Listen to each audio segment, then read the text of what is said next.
Batter up. Rob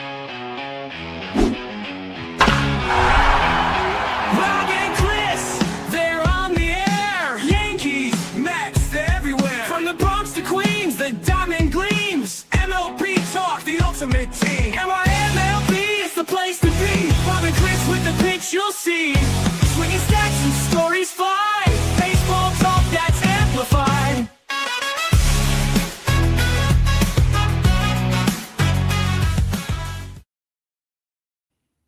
And welcome to a new episode of NYMLB Talk with your hosts Rob and Chris as we cover the Yankees, Mets, all of Major League Baseball. And if you're on YouTube right now, hit that sub button. We would really appreciate it. And you know where to follow us on TikTok and on Twitter at NYMLB Talk, Rob at Armorosca, me at CP7NY. So, Rob, what the hell happened last night? Hey, and hi, Armin. How you doing? It was an embarrassment. Should I take this shirt off and just throw it? I mean, Chris, what an embarrassment for Team USA in not only the game, the way the game was played and what happened, but also the backstory, which we'll get to, with, manager DeRosa and what he didn't know and what he thought. But first of all, what happened last night, Chris? You know what? It was there's so many ways you could look at it, but I'm telling you, this way, you got to look at it this way. Like, this team did not think that they had to win that game, right? DeRosa had no idea that they had to win that game. It's the only explanation, because you had Goldschmidt in the game, you had Clement in the game. So, and those are the two spots where it's like, there's no excuse. Goldschmidt should be playing over Harper, and Clement should be playing over Bregman or Terang for that matter, right? It just made no sense whatsoever. So, to me, it was a game that they didn't think they had to win. And Tommy, perfect. They were not prepared. They went in with that mindset of, hey, all right, we want to win, but if we don't win, all right, but we're still locked into the next round. No, that wasn't it. Yes, Italians did drink super espresso. I agree. It looked like it.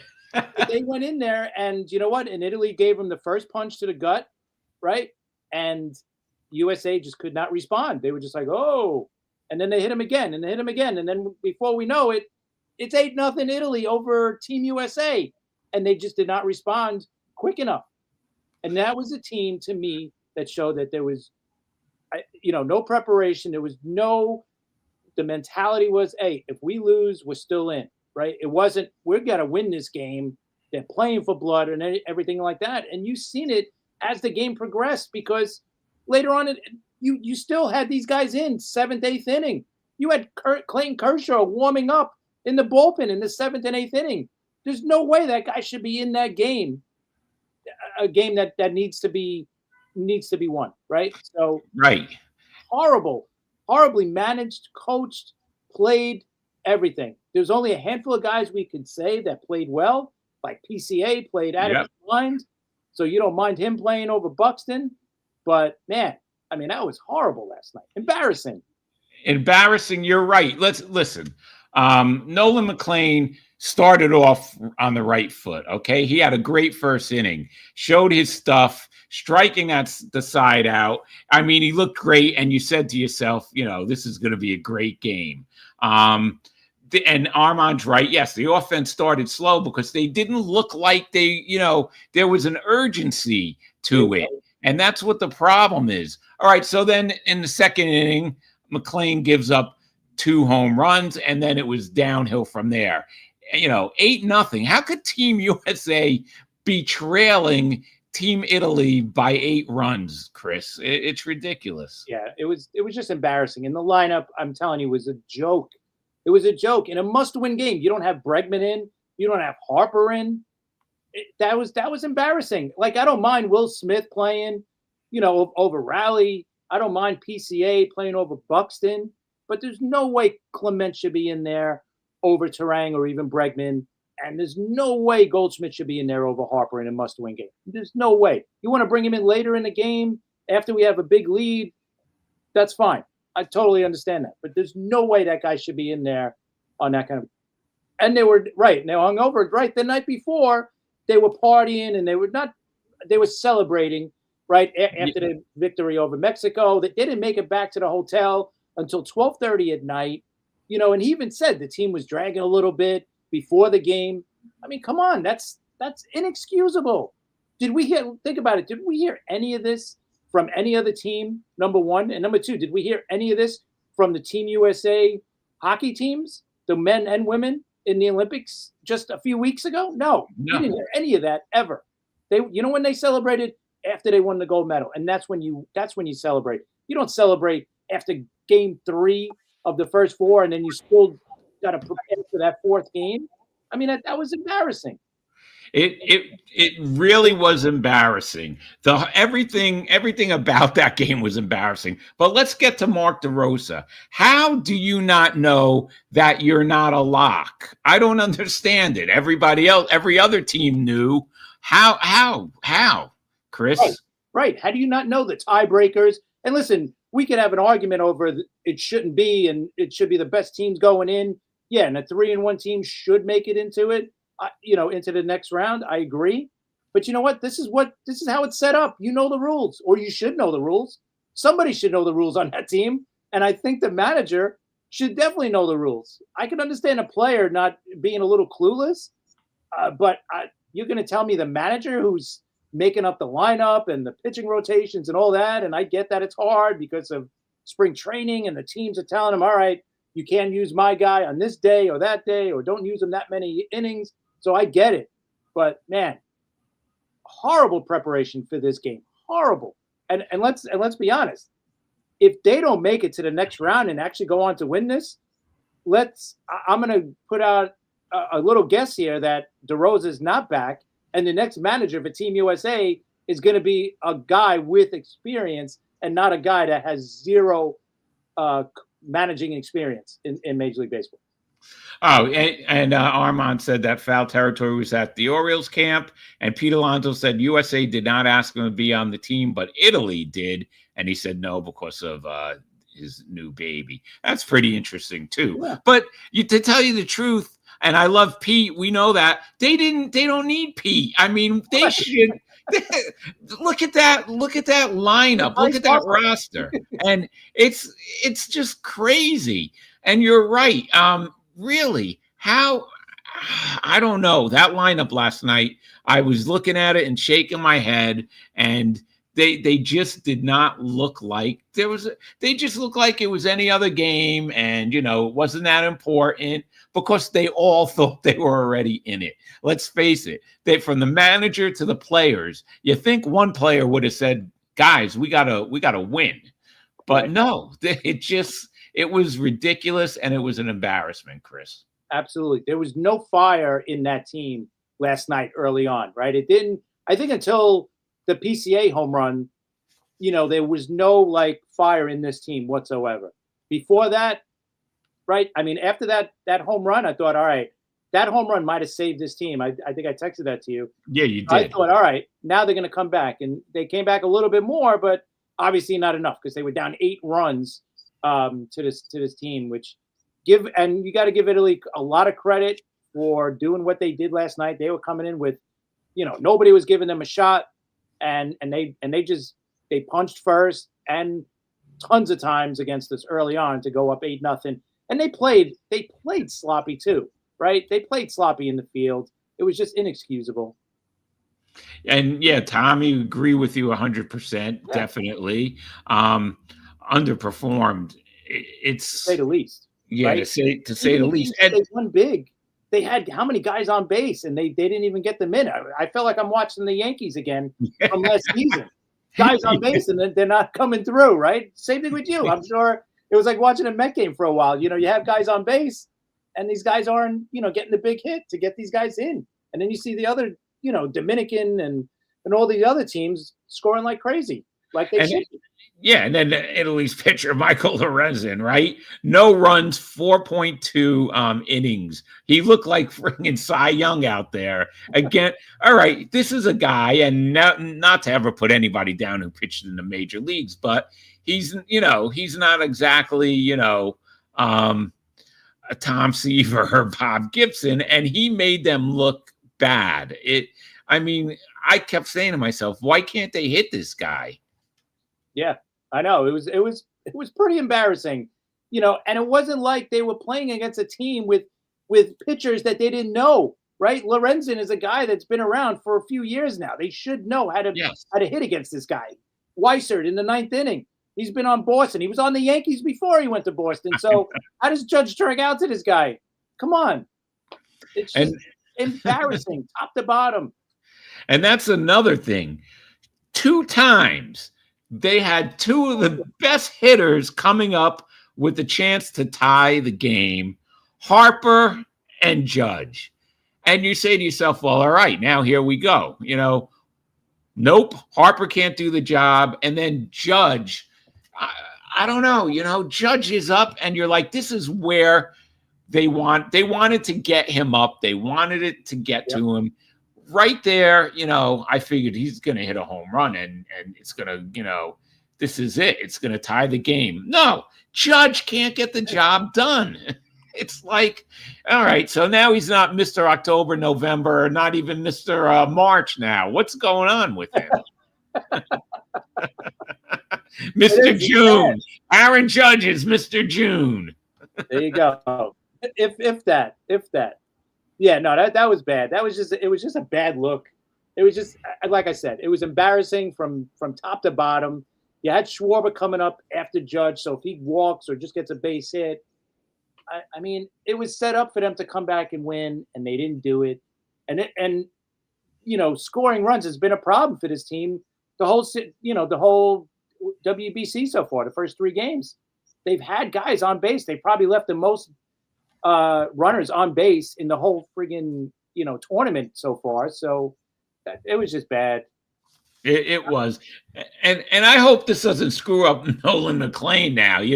I hope he doesn't get something like the home run derby jinx, right? Whenever these guys win the home run derby, they, something happens to them. I hope that this doesn't do anything to him. All of a sudden, I don't want to be saying in the middle of the season, well, if McLean didn't pitch in the WBC and, give up those home runs, things might be different now. I just, and he's gritty, so I don't think so. But no, listen. Yeah, listen, McLean's going to be fine. He's young. This is going to be not even a blip on his radar. It is what it is. He had a bad inning, really. I mean, the first inning, he struck out the side. He looked great. Right. So I don't know what happened between the first and second inning, but yeah, I think he's going to be fine. But this was what the person that's going to affect the most is going to be DeRosa, right? Yeah. Because if he wanted a job after this to be a manager in baseball, there's no way a team would hire this guy. Like, how do you not know the rules? How do you not know tiebreakers in a tournament that you're playing in? I mean, that's embarrassing. That's inexcusable. How, for what happened last night. Inexcusable. There's no excuse. And give the credit to Italy, yeah, but there's still no excuse. You're still the better team, period. And you got to be in there playing to win, not if we lose, we're still in. No, you can't have that mentality, because you go into a game with the mentality of, okay, if we lose, we're still moving forward. You already gave yourself that chance. Like, oh, all right, if we're down, you're not going to come back. We're not going to really try hard to come back. It was bad. Yeah, it was. And you're right, Dr. J. Thomas out there Friday night.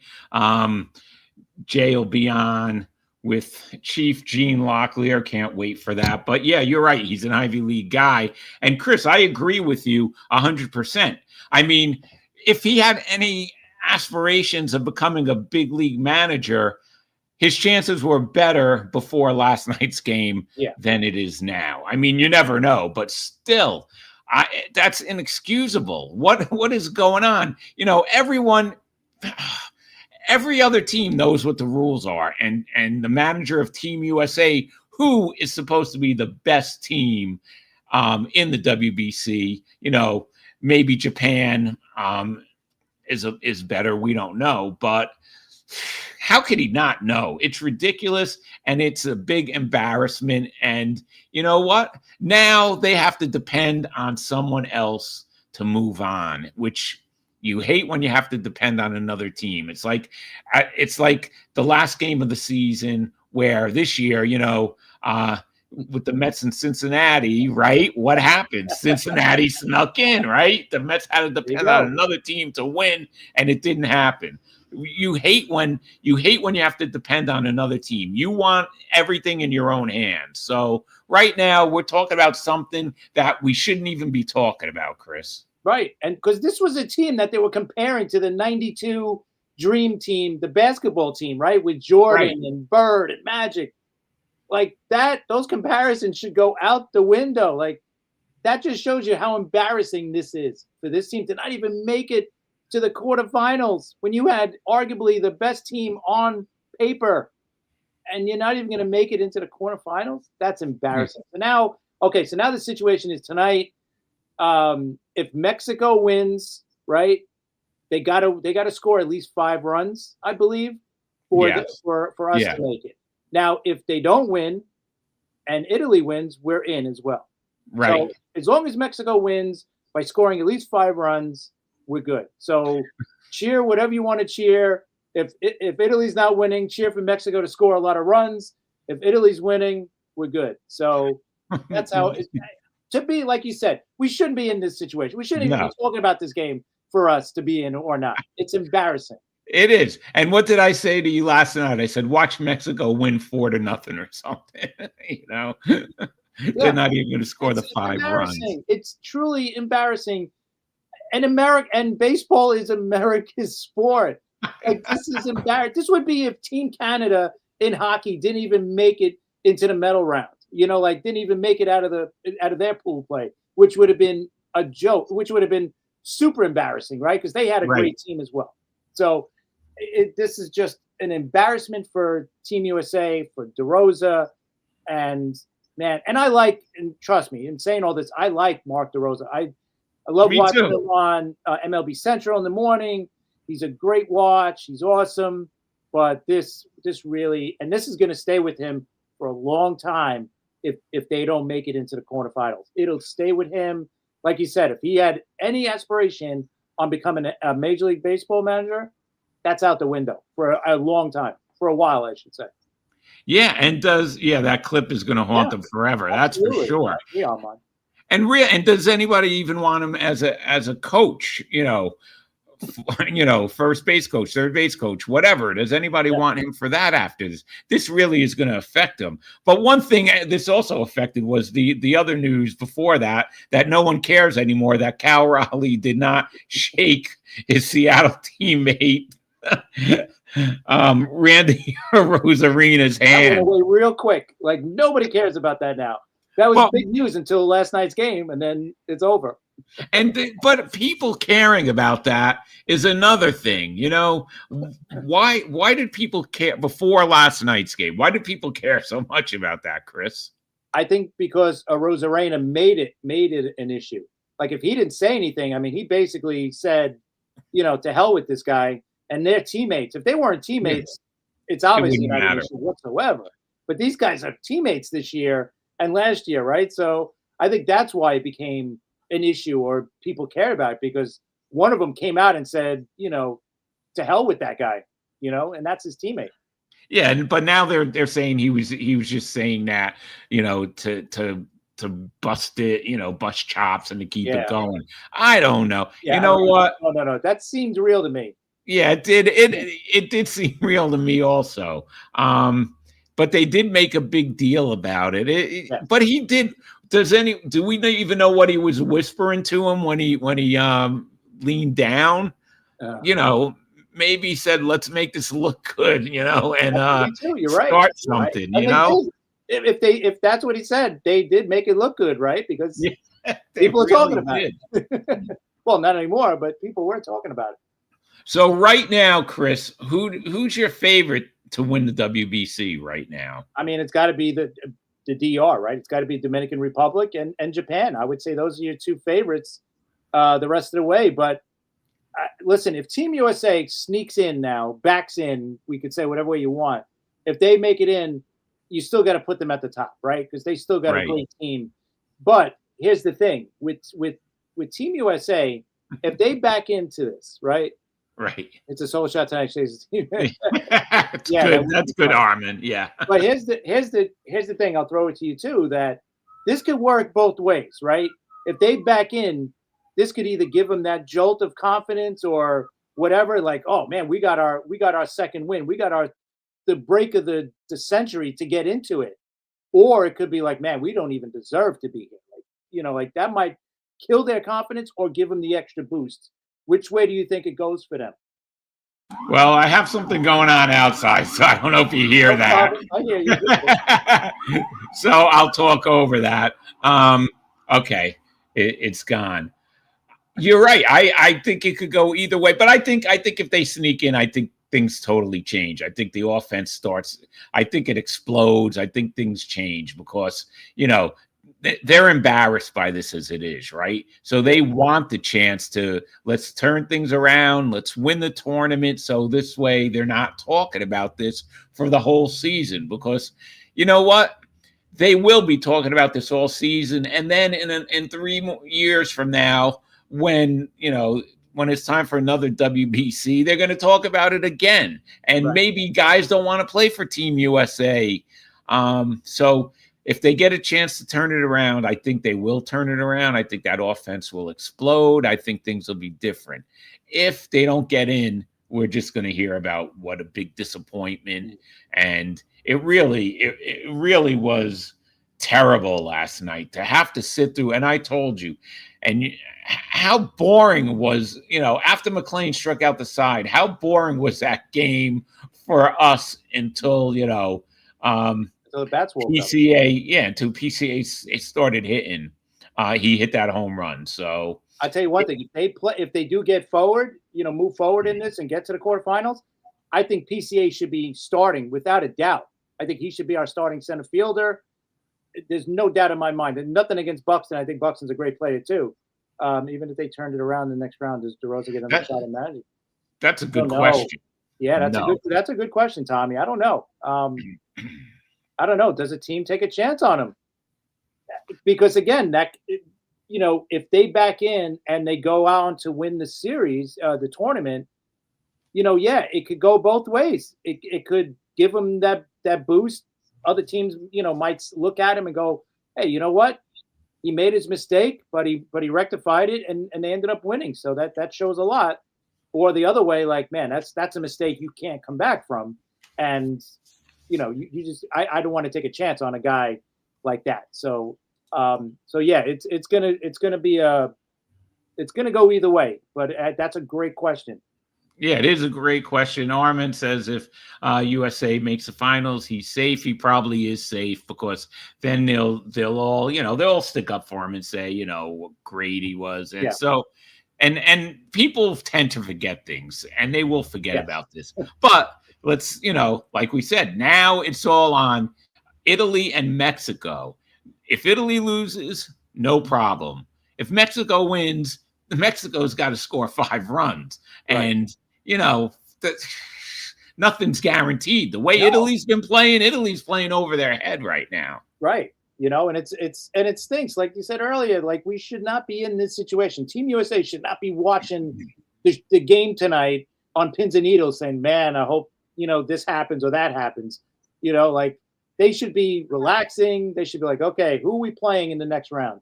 Now instead, they're waiting for this game to be over and hope that they get the right result. So, well, hopefully we do. Chris, do you have anything else before I announce Friday night show? No, I think that's it. Other than just listen, if you guys are on YouTube, hit that sub button for us. We'd really appreciate it. Other than that, we'll see you guys Friday night because we got a great show coming up. And listen, this was a pop-up show, and we had a lot of people out there, and we appreciate it. Believe me, I'm looking at the number right now, and this was only announced at 9:30, so we appreciate it. Armand has one other thing to say. Okay, we'll be on Tubi. Okay, thanks for that, Armand. Okay, anyway, Friday night at 9 p.m., we will have Dr. J. Thomas and Chief Gene Locklear. Been waiting for this. We're going to talk about their book, Chief, The 3 Lives of Gene Locklear, which I read and enjoyed very much. So, Chris, I'm looking forward to that, and I know you're looking forward to that. Definitely. That's Friday night at 9 p.m. So we will see everyone 9 p.m. Friday. Take care.